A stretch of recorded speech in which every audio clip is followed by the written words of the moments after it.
Shaitan, livre 1, 1912, la conquête de la Mecque, aux éditions Motion Weaver. Merci d'être avec nous, mon cher Armand Bernardi. Rebonjour Khaireddine Mabrouk. Bonjour.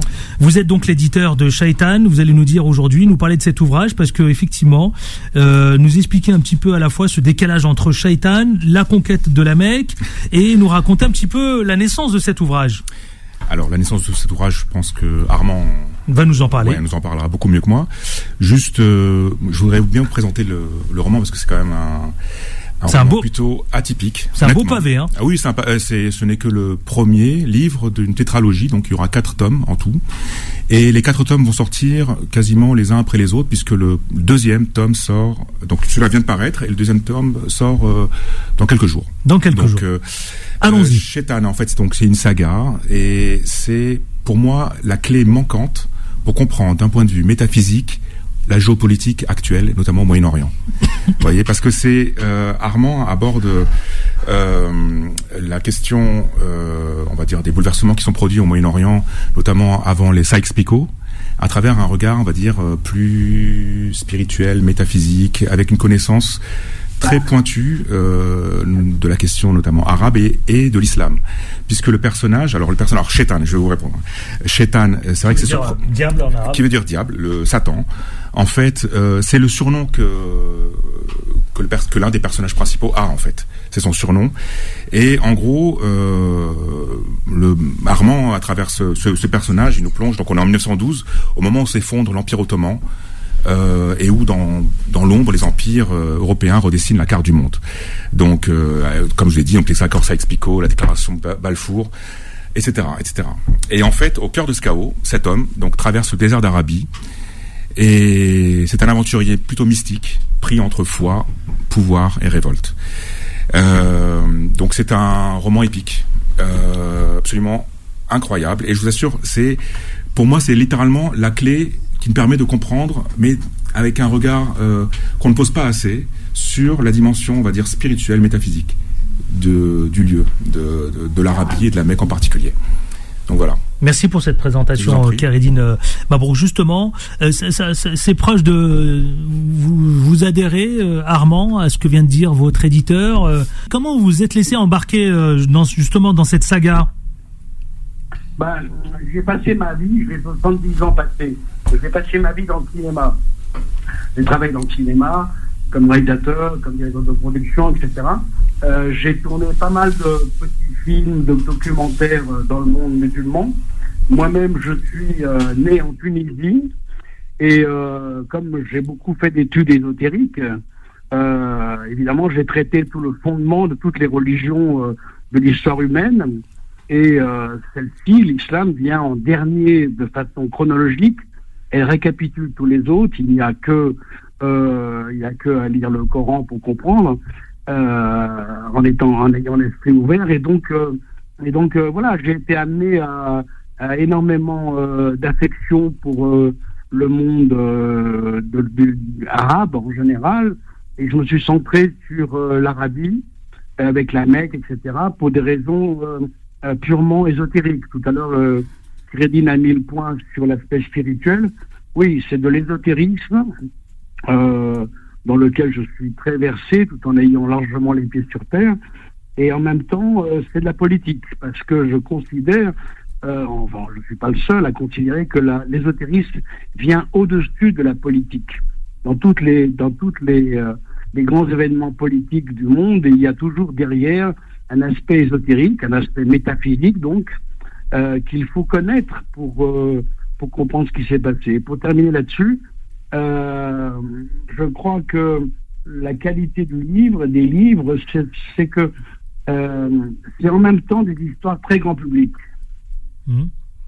Alors dites-moi, vous êtes spécialisé justement spécialisé dans les démarches spirituelles.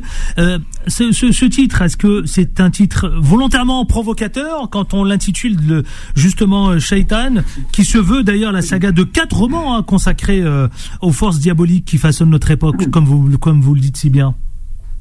Ouais. Alors, si je veux faire une réponse extrêmement courte, mais un peu brutale, il est rappelé sans arrêt en islam que c'est pas du diable il faut avoir peur, c'est de Dieu. il y a plusieurs textes là-dessus, dont ceux d'une sourate qui dit ce n'est pas de Shaitan dont il doit avoir peur, c'est de moi. Donc ça c'est la théorie. Dans la pratique, de trop nombreux musulmans ont peur, ou bien le mettent à équivalence avec Allah, avec Dieu, et donc cette peur-là fait qu'on ne peut pas le combattre. Pour le combattre, il faut bien avoir en tête, de façon intellectuelle et physique, que Dieu a créé le diable pour faire évoluer l'homme. Quand on est dans cet esprit-là, on comprend beaucoup de choses. Voilà, c'est le livre tient autour de ça. Alors évidemment, au tout début, plein de gens ont eu peur de ce titre dans le monde musulman. Donc je leur ai répété, j'ai répété ce que je viens de vous dire, et effectivement maintenant ça a pris. Maintenant ça a pris beaucoup de gens d'origine musulmane ou musulmans eux-mêmes ont compris ce discours-là.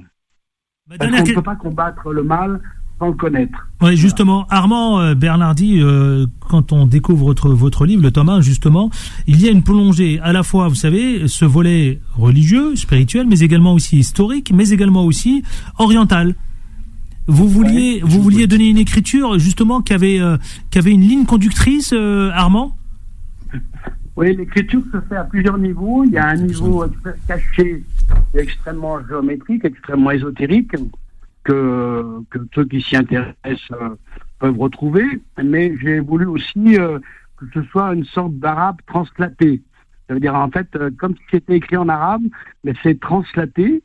Le mot est plus juste que traduit en langue française. Ça veut dire qu'il y a des tournures de phrases, il y a des idées, il y a des façons de s'exprimer purement arabe. Donc ça donne quelque chose d'assez élevé d'un point de vue métaphysique, puis en temps très drôle, plein d'humour. Mais c'est un humour qu'on retrouve aujourd'hui chez des jeunes de banlieue. Hein. J'ai rien inventé, j'ai été chercher ça et je l'ai replacé dans un contexte historique. Kéridine Mabrouk, vous vouliez rajouter justement quelques éléments, parce que c'est vrai que quand on lit l'ouvrage, c'est assez proche de la réalité quand même, tout de même. Vous faites référence à Adam, à la pierre noire, à la Kaaba, à la Mecque, à Abraham. Alors déjà, c'est un roman extrêmement bien documenté. Qui est proche de la réalité. Bien entendu. Non, c'est romancé, mais c'est réel. Alors, il y a plusieurs niveaux de lecture. Donc déjà, comme il y a une dimension géopolitique pour ceux que ça intéresse, comme je disais tout à l'heure, c'est quand même les prémices de Sykes-Picot et de la déclaration Balfour. Donc en fait, on ressent tout ça dans le tome 1. Et puis il y a une dimension épique, tout simplement, parce que c'est une aventure un peu fantastique, avec de la magie aussi, etc. Donc il y a une dimension épique. C'est un roman qu'on pourrait comparer au roman de Umberto Eco ou même certains romans d'Amin Malouf. Il y a cette dimension très romanesque, très épique. Et puis il y a ce que disait Armand, la dimension bien entendu métaphysique, puisqu'il y a une connaissance très précise.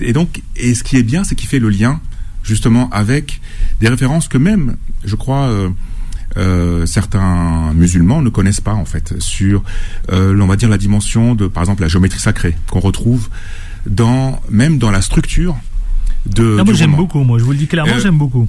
D'ailleurs, en parlant de géométrie sacrée, il y a un petit cadeau pour les lecteurs, c'est qu'à la fin, il y a un QR code et il récupère. Armand a gentiment ajouté un codex pour justement décrypter toute la dimension, on va dire, ésotérique qui se trouve dans le roman. Parce que certains vont le lire simplement comme un roman d'aventure, point. Mais ils vont découvrir une quinzaine de pages supplémentaires où les secrets qui se glissent dans le roman apparaîtront. Ça donne envie. Voilà. Ça se lit très bien. Alors pour l'instant, ça se lit très bien et ça se lit tout seul. Ah, merci. Tout seul. Je vous le dis clairement, ça se lit tout seul. Franchement, les amis auditeurs, si vous voulez vous le procurer. Il est disponible sur Amazon pour l'instant. Sur Amazon. Voilà, il sera bientôt en ligne. Allez-y, chers amis auditeurs. Voilà, c'est le livre 1, merci. Ouais. 1912, La conquête de la Mecque. Absolument.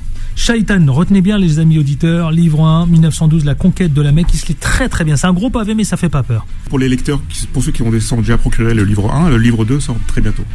Allez-y, allez lire le livre 1 et ensuite il y a le livre 2 qui sort bientôt.